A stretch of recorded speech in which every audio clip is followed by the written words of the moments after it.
অস্ট্রেলিয়ায় প্রাণহানি ঘটেছে, যা জনমনে গভীর উদ্বেগ তৈরি করেছে। প্রথম ঘটনা দক্ষিণ অস্ট্রেলিয়ার অ্যাডিলেড শহরে। 2 সপ্তাহ আগে গ্রেপ্তার হওয়া এক ব্যক্তি পুলিশ হেফাজতে গুরুতর অসুস্থ হয়ে হাসপাতালে ভর্তি ছিলেন। মৃত্যুর খবর নিশ্চিত করেছে হাসপাতাল কর্তৃপক্ষ।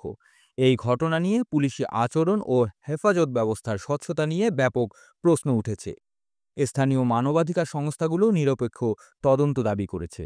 দ্বিতীয় ঘটনা ভিক্টোরিয়ার কিলমোর এলাকায়। সকাল 10টার দিকে একটি নির্মাণাধীন খালে ধস নামলে এক শ্রমিক চাপা পড়ে নিহত হন।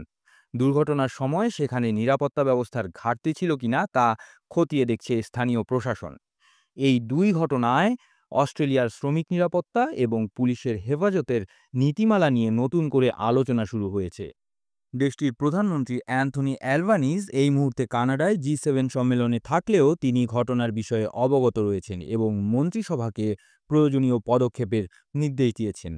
বিশেষজ্ঞদের মতে এই ধরনের ঘটনা জন আস্থার উপর আঘাত হানে এবং প্রশাসনের জন্য বড় চ্যালেঞ্জ হয়ে দাঁড়ায়। আপনারা দেখছেন প্রতিদিন সকাল।